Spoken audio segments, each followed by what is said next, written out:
Hello again. Alright, we're going to continue forward here.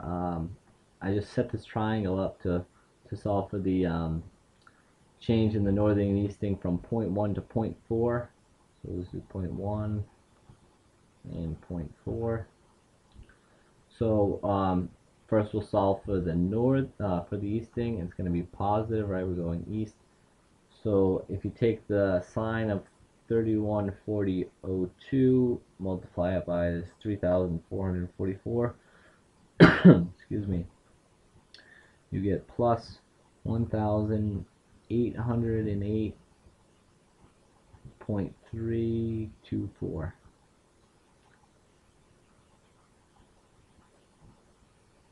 Alright, and if you take the cosine of 3140.02, multiply it by 3,444.527, you get negative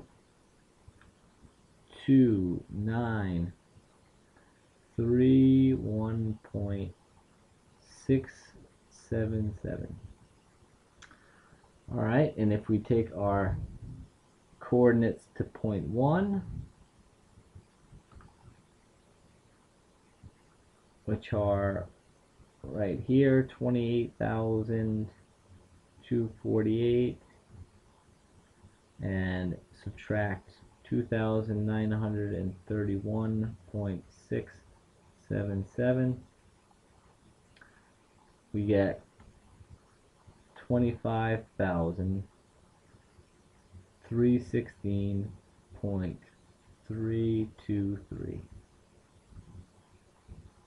Alright, and the easting is 33,289 plus 1,808.324 is equal to 35,097.324.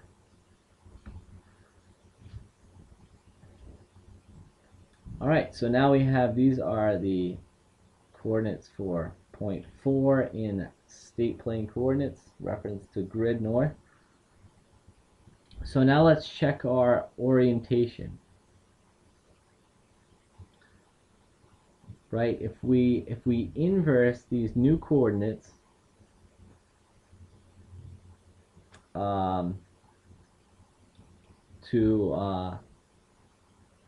to point 2, right? If we take the inverse from 2 to 3 and 2 to 4, we get the azimuth.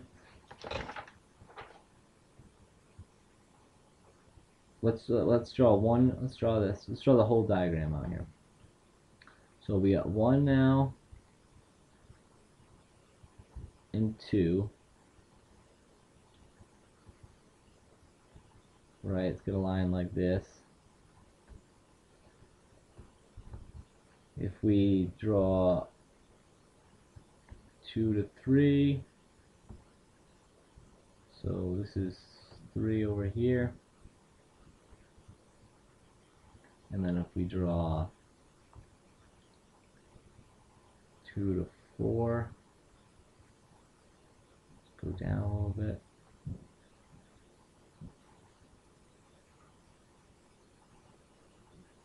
Draw it over here. Oops.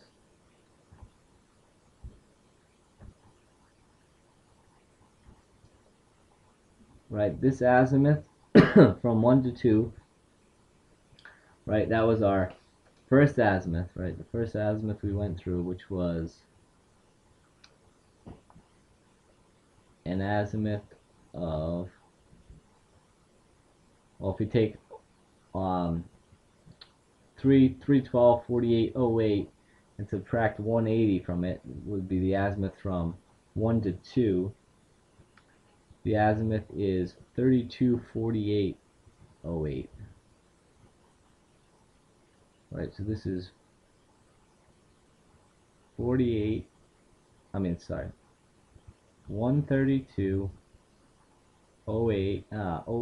48.08. Right, that's from 1 to 2. All right, 2 to 3, the azimuth is 60, 03, 32.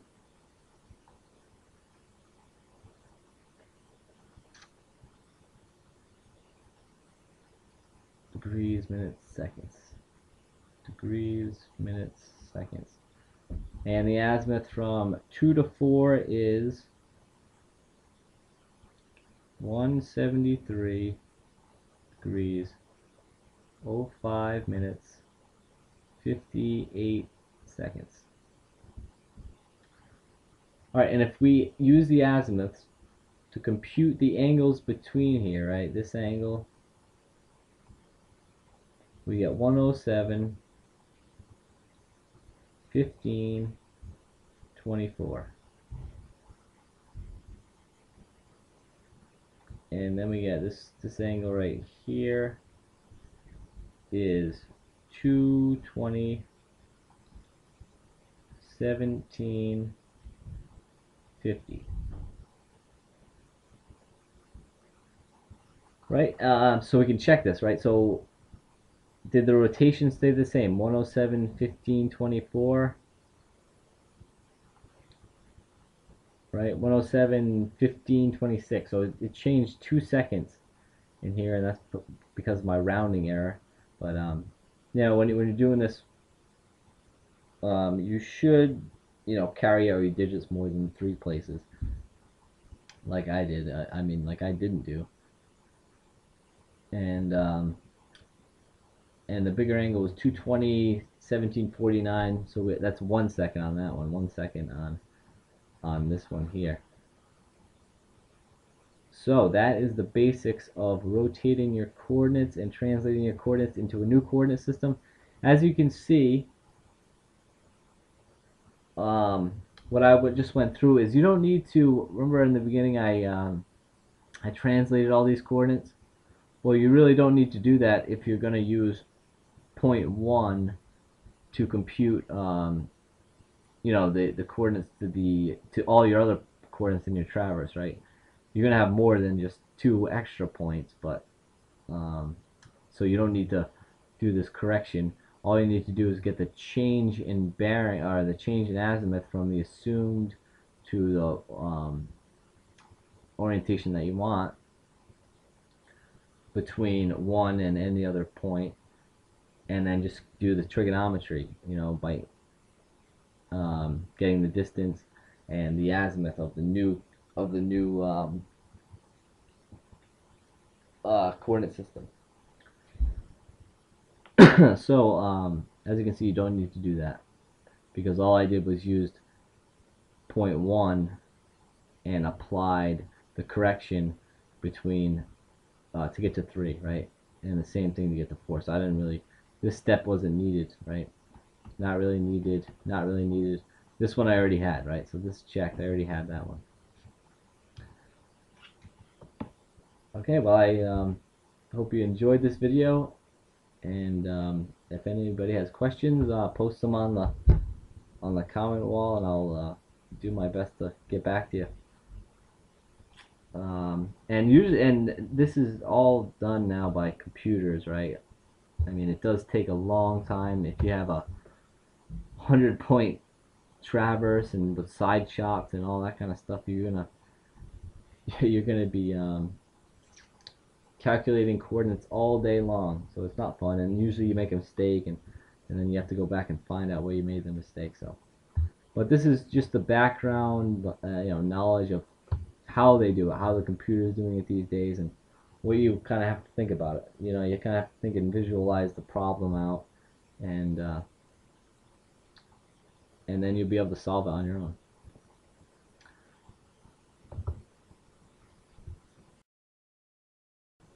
Okay, well, again, thanks for watching, and I will be making more videos soon.